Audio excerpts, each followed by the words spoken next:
Gandang araw po sa inyong lahat.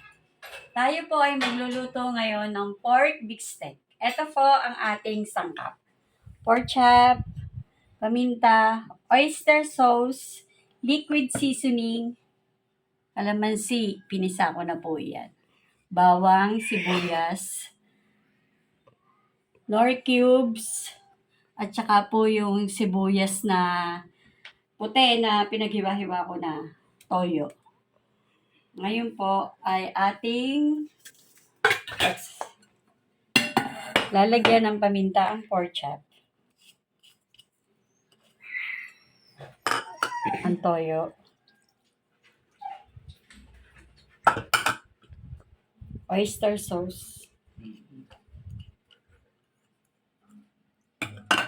Liquid seasoning.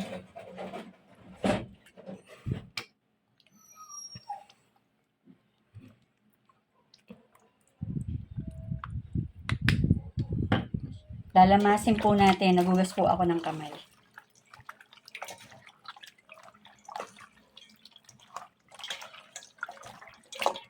Iwanan po natin ng 1 oras. Lutuin po natin, samahan niyo ako. Mainit na po ang mantika. Prito na po natin ang pork.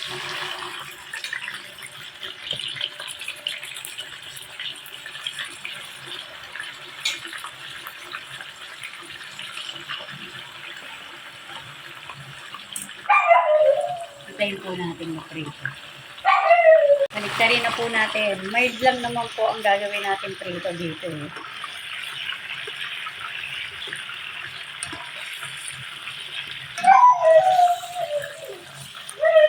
Antayin po ulit natin malito. Lagay na po natin ang bawang. Babak pa.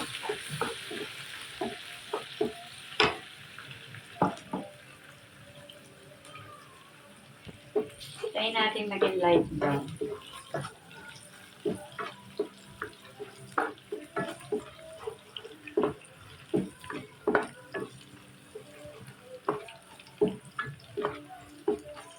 Lagyan na po natin ang sibuyas.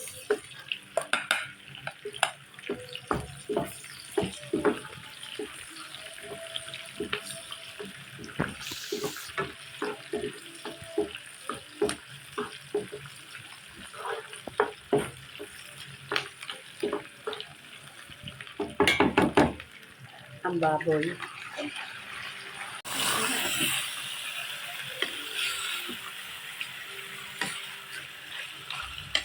Tayin muna natin na 1 kutsa. Tayin na po natin ang pinagpakuluan din ng pinagbabara ng pork chop. Ng nor cubes. Ang kalamansi. Sa huli ko po nilalagay ang kalamansi kasi po nawawala po lasa ng kalamansi. Kaya sa huli ko po nilalagay. Ay na, luto na. Lagay na natin ng sibuyas. Mas marami sibuyas, mas masarap. Mas masarap po sana nito kung medyo tutuyuin pa. Kaso yung mga anak ko, gusto mo may sarse kaya hindi natin mapatuyuan. Yan, luto na po ang ating pork bistec. Kain na po tayo. Bye!